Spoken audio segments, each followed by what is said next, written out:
Hello friends, welcome to my channel. मेरा नाम स्नेहा है और मैं स्टॉकहोम स्वीडन में रहती हूँ। आज इस वीडियो में मैं बात करने वाली हूँ कि लोग स्वीडन छोड़ के वापस क्यों जा रहे हैं, जो इंडियंस है वो।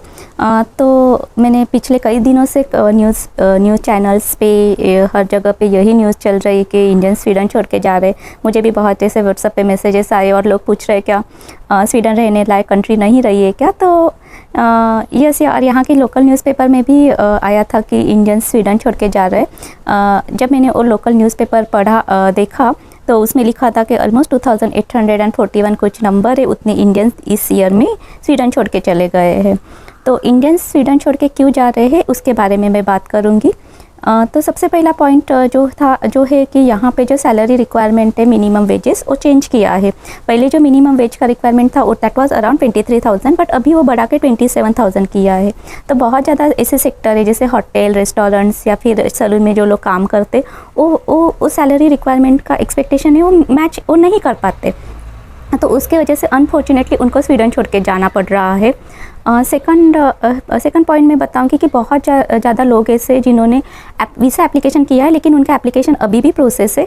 इट्स बीन अ ईयर और year and half, 1 year and 6 months something like that, और अभी भी उनका वीज़ा रिन्यू नहीं हुआ है। तो उसके वजह से भी लोग इरिटेट हो रहे हैं और छोड़ के जाने का प्रीफर कर रहे हैं। जो थर्ड रीज़न है वो मैं बताऊँगी कि यहाँ पे मतलब जो आईटी के सेक्टर से वहाँ पे इंग्लिश इज़ ओके, बट बहुत ज़्यादा ऐसे सेक्टर्स है जहाँ पे आपको स्वीडिश इम्पॉर्टेंट है, स्वीडिश लैंग्वेज सीखना पड़ता है। और यहाँ पे मतलब आप कोई दूसरी लैंग्वेज सीखना इतना इजी टास्क नहीं है, और वो भी आप थोड़ा सीख लेते हो बट फ्लुएंट नहीं बोल पाते।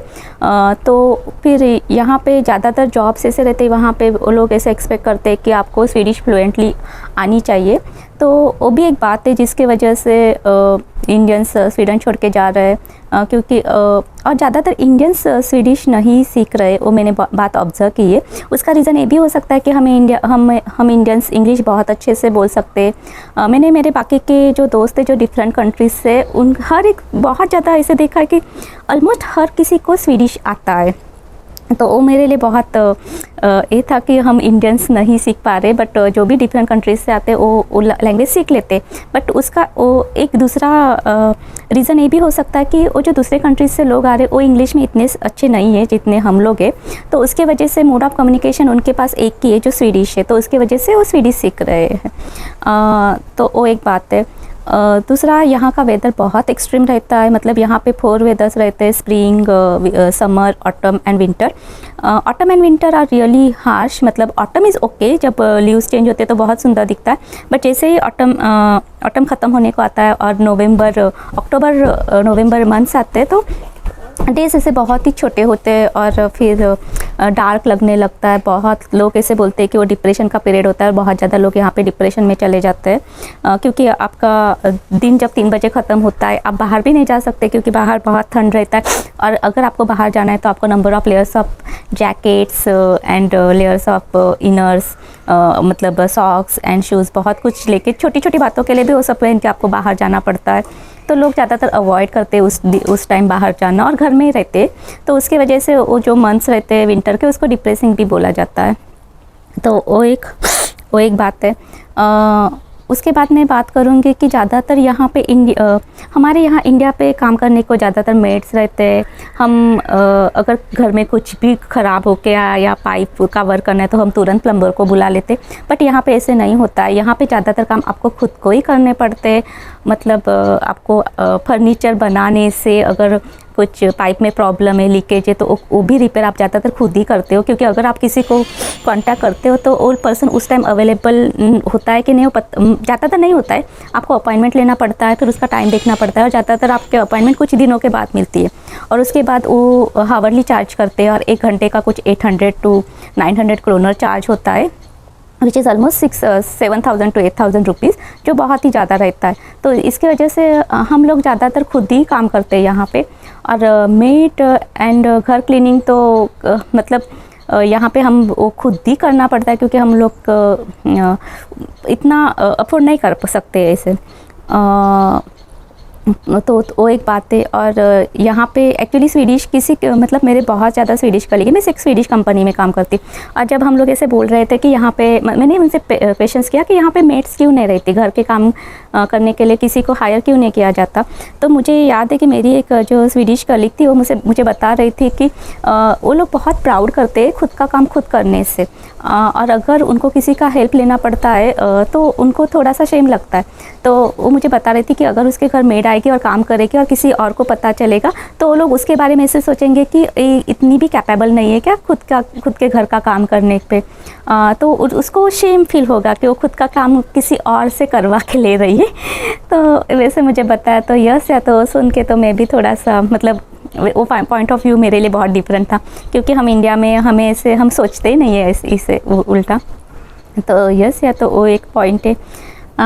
और यहाँ पे और एक पॉइंट है जो मुझे लगता है, पता नहीं सब लोग उस पर एग्री करेंगे कि नहीं, बट यहाँ पे जब आप आते हो इंडिया से तो यहाँ पे इंडियन फूड मिलता है, ऐसे नहीं कि इंडियन फूड नहीं मिलता है, but taste is really very different. जब मैं पहली बार इंडिया से स्वीडन आई थी तो मुझे मतलब हर एक चीज़ का टेस्ट डिफरेंट लग रहा था। सब्जी का टेस्ट, चिकन का टेस्ट अलग लग रहा था। जो इंडिया में जैसे टेस्ट आता था वो टेस्ट यहाँ पे नहीं आता था।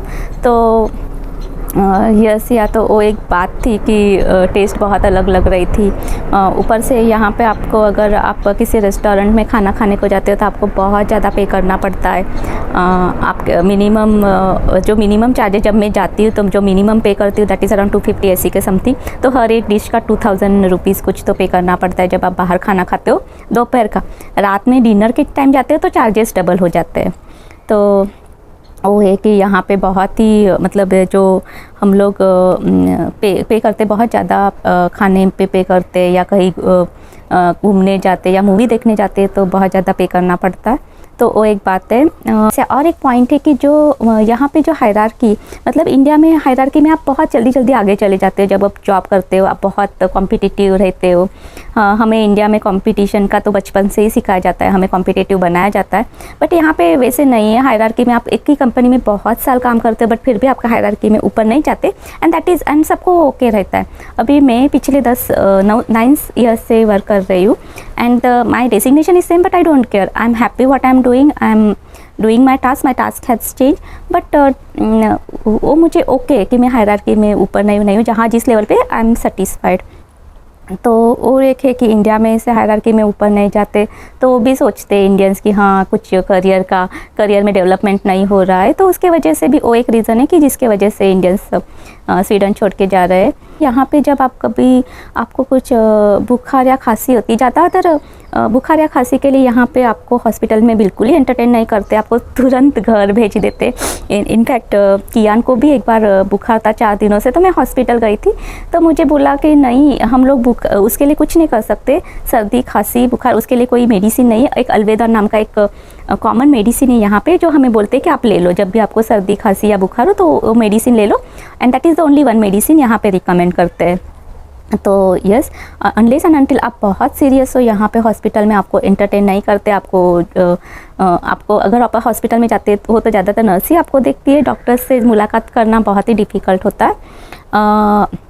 यस, आपको एक वार्ड सेंट्रल करके एक रहता है, बट आपको वहाँ पे फिर अगर आपको कोई सिम्टम्स है तो फिर आपको एक अपॉइंटमेंट लेना पड़ता है, और ज़्यादातर वो अपॉइंटमेंट आपको कुछ मतलब तुरंत नहीं मिलता, हफ्ते लगते हैं। तो वो एक बात है। यस, और एक पॉइंट जो मैं भूल गई हूँ कि इंडियंस स्वीडन क्यों छोड़ के जा रहे हैं। तो यहाँ पे मैंने सुना है कि क्राइम रेट्स में थोड़ा सा क्राइम रेट यहाँ का बढ़ गया है, और बच्चे मतलब ड्रग्स ऐसे ले रहे हैं यहाँ पे, पहले ऐसे नहीं था। तो वो एक पॉइंट है कि जो ऐसे पेरेंट्स ऐसे कंसिडर कर रहे हैं जिनके बच्चे, कि यहाँ पे बच्चों का फ्यूचर कैसे रहेगा। बट क्राइम का मैं अगर बात करूँ तो मैंने अभी तक यहाँ पे आजू बाजू में कुछ भी ऐसे नहीं देखा है जिसको मैं क्राइम बोल सकती हूँ। I have been in Sweden from last 10 years. और यहाँ पे अगर इनफैक्ट घर, यहाँ पे भी मैं घर कभी कभी हम लोग ओपन करके बाहर जाते हैं। मैं ऑफिस जाती हूँ तो कभी कभी मैं डोर को लॉक नहीं करती हूँ। मेरे साइकिल्स वगैरह सब गार्डन में पड़े रहते, कभी कुछ चोरी नहीं हुआ, कभी कुछ नहीं हुआ, सब मुझे ठीक ही लग रहा है। तो क्राइम जो लोग बोल रहे हैं वो कितना एक्चुअल में कितना हो रहा है वो उसके बारे में तो नहीं पता है। बस यही पता है कि अभी तक मुझे ऐसे कभी कुछ लगा नहीं कि यहाँ पे मैं सेफ़ फील नहीं कर रही हूँ। वुमन सेफ्टी बहुत अच्छा है। यस, या तो मुझे लगता है कि ये सारे पॉइंट्स है जो जिसके वजह से इंडियन से जो स्वीडन छोड़ के जा रहे हैं। यही आपको बताने के लिए वीडियो था। होप करती हूँ कि आपको इस वीडियो से कुछ इन्फॉर्मेशन मिली होगी। मैं क्या करूँगी, तो